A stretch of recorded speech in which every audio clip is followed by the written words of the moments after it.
97,25. Nashville frente a Miami, frente al Inter de Messi. Es la gran final ya decretada. ¿Qué onda, gente? ¿Cómo andan? Espero se encuentren bien. Y sí, vamos a hablar de los fracasos de los equipos mexicanos en esta Leagues Cup. Pero no solamente los equipos mexicanos, sino de la Liga MX en general, ¿no? Como liga, el conjunto. Todo el combo, el paquete completo en general. Vaya. Creo que desde el inicio esto parecía que iba a ser un fracaso. Desde la forma en la cual se anunció, desde la forma en la cual los directivos gestionaron esta alianza con la MLS. Desde que Mikel Arriola presentó con bombo y platillo ese torneo, haciéndonos creer que iba a ser lo que iba a revolucionar el fútbol mexicano, lo que probablemente iba a ser la solución a un mayor roce internacional aparte de la CONCACAF Liga de Campeones, pero sobre todo el tema económico, que acá era el mayor atractivo, que México se iba a ver beneficiado por este doble mercado que posee, por los paisanos que viven en Estados Unidos, por los pochos, como se les dice regularmente a la gente que habita en esa zona, hablando de los hijos de mexicanos radicados allá, de una forma más coloquial, pero bueno, insistían estas mentes brillantes, el señor Mikel Arriola, de que con este doble mercado se podía fortalecer los ingresos del fútbol mexicano, de los equipos de la Liga MX, de que para la Liga MX un mes completo no iba a ser perjudicial, todo lo contrario, de que ceder tus derechos de transmisión a la manzanita iba a ser todo, bueno, Apple TV, de que no iba a pasar nada, de que ellos te iban a convidar, de que te iban a compartir una rebanada de su pastel, porque al final de cuentas los derechos de transmisión eran de ellos y de nadie más, tan. 77 partidos de fútbol, 29 equipos de MLS, 18 equipos de la Liga MX, en 29 sedes en Estados Unidos. Entonces vamos a tener un mini mundial. Bueno, no mini, un mundial entre dos ligas de fútbol, 3 países, porque también participa Canadá. ¿Y qué pasó al final? ¿Cuál fue el gran desenlace de todo esto? Pues sí, la bomba terminó por explotar y evidenció las carencias de este torneo mediocre, de este torneo metido con calzador, pero mediocre en el sentido de la organización, mediocre por la forma en que, como les comentaba, se dio, se planeó y se terminó por gestionar. Para que se jugara, es que me da risa, se llegó al acuerdo para que se jugara, o sea, para que los equipos mexicanos se prostituyeran, porque al final de cuentas fue lo que pasó. La Liga MX se prostituyó al mejor postor, vendió su trasero al mejor postor, que en este caso fue la MLS. Y no solamente la MLS, sino también US Soccer, que US Soccer se lleva el 15% de las ganancias del boletaje en cuanto a la asistencia en los estadios. Y me da la impresión de que el inepto de Mikel Arriola sacó a relucir su inoperancia a la hora de negociar con los directivos de la MLS. Creo que este hombre no se dio a la tarea de, pues ahora sí que de leer las letras chiquitas del contrato. Creo que le faltó esa parte porque me da la impresión de que se lo agarraron de su puerquito, ¿no? Por no decir otra cosa. Y no solo a Mikel Arriola y sus estupideces, sino también yo creo que los directivos que le dieron luz verde a este proyecto, aquellos directivos que palomearon esta decisión y dijeron, pues bueno, será buena idea ir a ganar unos cuantos dólares allá a Estados Unidos, no creo que pase nada, no creo que sea algo malo, al contrario, o sea, yo creo que también ellos son responsables, junto con este hombre que obviamente es el títere, ¿no? O sea, creo que eso lo sabemos todos desde el primer día que llegó al cargo, de prestarse estos bodrios, ¿no? De estos circos baratos que le gusta organizar a la MLS, de estos shows, porque son muy buenos vendiendo, ¿eh? O sea, de eso creo que no hay duda, ¿no? Eso nadie lo pone en tela de juicio. Los gringos son muy buenos vendiendo espectáculo y organizando shows. Queda claro, pero si a ti te usan de chango de circo, de rata de laboratorio, porque creo que así fue como a la Liga MX los terminaron por utilizar o evidenciar, como decía la pobre negociación de Mikel Arriola, pues está cabrón. ¿Y por qué digo esto, no? Porque pienso que esto fue más el hecho de hacer un ensayo o un cáliz, diríamos aquí en México coloquialmente, para el Mundial de 2026 o los partidos que Estados Unidos tendrá en su poder, que son bastantes porque sabemos que al final de cuentas es un Mundial y solamente Canadá y México se quedan con las obras, porque así es esto y porque es un Mundial, insisto. También vamos a hablar del tema cancha. La verdad es que sí, un arbitraje bastante cargadito para la MLS. Eliminaciones como las de Querétaro creo que sí es una mentada de madre, sinceramente. Yo soy de la idea que sí hay fuera de lugar en esa jugada. Para mí sí existe. Porque luego ahí en Twitter y demás redes sociales se armó el debate de que si existía o no. Pero bueno, para mí sí existe. Y creo que a Querétaro sí le robaron. Yo creo que tienen que estar los mejores árbitros, los mexicanos, los de la MLS. Tienen que estar los mejores árbitros. Este árbitro se nos reía en la cara. Es muy frustrante Hay muchas cosas que pasan dentro del campo que por ahí la gente, los periodistas no lo ven. Se reían, muy, muy difícil. Pero sí, seguramente esto lo tienen que ver y arreglar, ¿no? Y arreglar porque no ha pasado una sola vez. Hoy creo que quedó muy evidente en el partido nuestro. Así como también se me hizo pues bastante asqueroso lo que le hicieron a Atlas.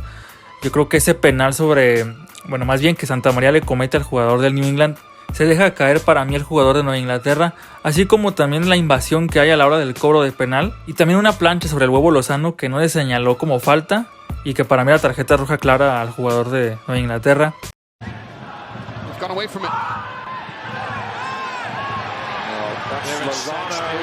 Not happy with that challenge. Mark Anthony Kay came in with it. Lozano now down, writhing on the field. En el partido de Chivas también se habló de una jugada de que si era fuera de lugar o no de Brandon Vázquez del Cincinnati. Barreal la espera Brandon Vázquez. Gol. Pero hablando de asquerosidades y de malos arbitrajes, creo que lo que le hicieron a la América, creo que es lo que más llama la atención. No digo que Luis Ángel Malagón no se haya adelantado en ese penal, porque sí se adelantó. El problema acá no es que el VAR lo haya corregido, sino cómo lo corrige el VAR. O sea, prácticamente ya habían pasado 6 minutos del final de la tanda de penales. El América ya era ganador, ya todos teníamos como ganador al equipo azulcrema. Cuando viene todo este desmadrito de que van al VAR, lo revisan y prácticamente los regresan y otra vez a cobrar penales, y allí es donde Jonathan Dos Santos falla. Viene el cobro del güey del Nashville, la termina por meter y se acaba el partido, y el América pues ahora sí que a casa. Y si chillas te va peor, casi, ¿no?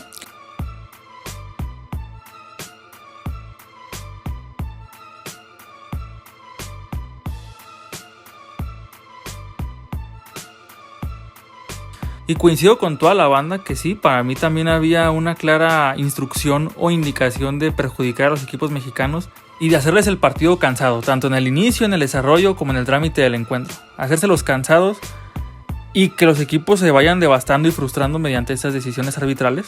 Para mí, desgastándolos mentalmente, ¿no? Más que nada. El tema de los minutos agregados en el tiempo de compensación era otra cosa bastante dudosa, ¿no? Porque creo que era claro que cuando un equipo de la MLS iba perdiendo, pues agregaban más tiempo, ¿no? O se hacía todo por compensar la mayor cantidad de minutos posible.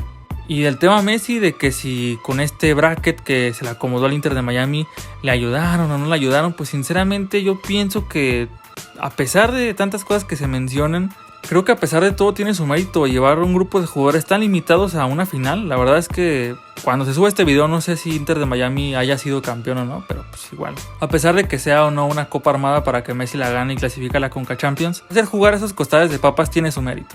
Y no creo que sea cosa fácil, partiendo también de que el vividor de Martino los dirige, pero bueno, eso es otro tema. Como les comentaba, porque ya me estaba desviando, tuvimos muchos fracasos como el de Chivas, que hizo 0 puntos, que hizo un video hablando de este tema. Necaxa en su centenario, que nada más igual fue hacer el ridículo. Lo de San Luis no se queda atrás. Lo de Santos, que con todo este litigio con Disney y la chingada, también nada más fue a dar las nalgas al equipo de la comarca, que para mí estaba mejor armado que el Atlas inclusive. O sea, lo veo en calidad, con mayor profundidad de plantel y con mejores jugadores, la verdad. Lo de Puebla, que también fue desastroso. Y lo de Juárez, que vaya, fue brutalmente masacrado por el AFC 7-1. Y lo de Cruz Azul, que perdió con un equipo que apenas lleva, mejor dicho, un año de fundación. Entonces eso nos habla de que hay muchos equipos que no le dieron la seriedad posible y otros que decidieron jugarla a medio gas, pues a ver qué pasaba también. O sea, ante la pobre organización y al ver que más que nada esto era un experimento. Y ante el experimento y mala planeación, creo que no podemos olvidarnos de lo que pasó con Rayados, ¿no? De cómo recorrió tantos kilómetros. En pocos días se hablaban de 7.685 kilómetros recorridos.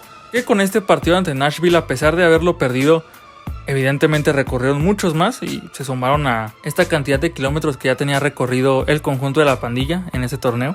Aparte de los que le tocará sumar todavía al disputar el tercer lugar ante Philadelphia Union por ese boleto de la Conca Champions, de que si Monterrey gana, que como les digo, a día de que suba este video no sé si Monterrey ganó, no sé si Philadelphia ganó, pero que probablemente León pudiera entrar en su lugar al haber salido campeón y un equipo mexicano ya obtener ese cupo, que en este caso sería Rayados, cediéndoselo al equipo de la Fiera.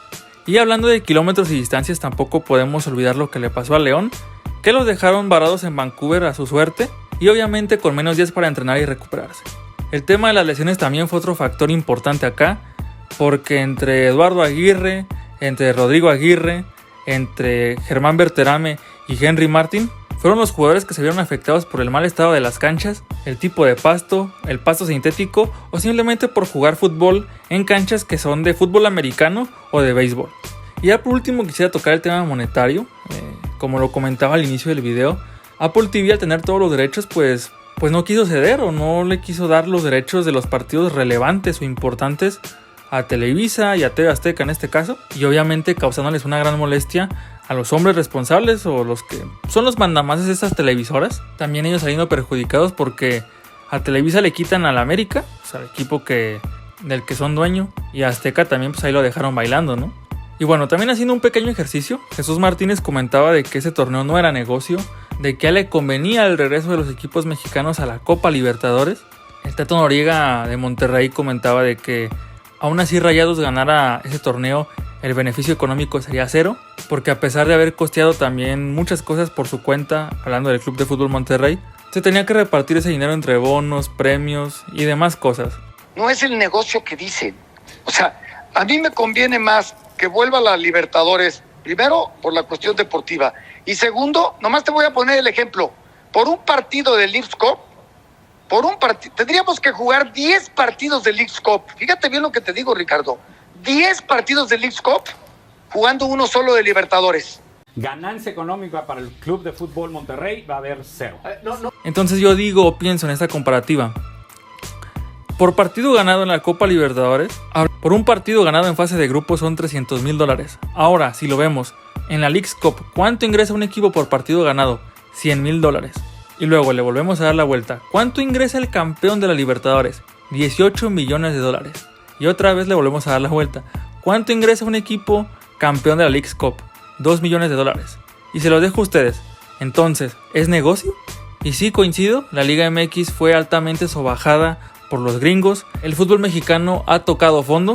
Probablemente haya gente que hable de la época de los cachirules, que hablen de la época de los ratones verdes. No lo sé, porque a día de hoy sí creo que es uno de los puntos más bajos en la historia del fútbol mexicano. Y simplemente no se ve cómo se pueda salir de esta crisis, porque tengo entendido que son 5 años de contrato que tiene México con Estados Unidos para hacer este tipo de eventos. O sea, la Liga MX y la MLS. Y si el balompié mexicano se puede reivindicar o se sigue hundiendo más y más y más. Yo fui Franco Fútbol, les deseo lo mejor, ahí nos estamos viendo.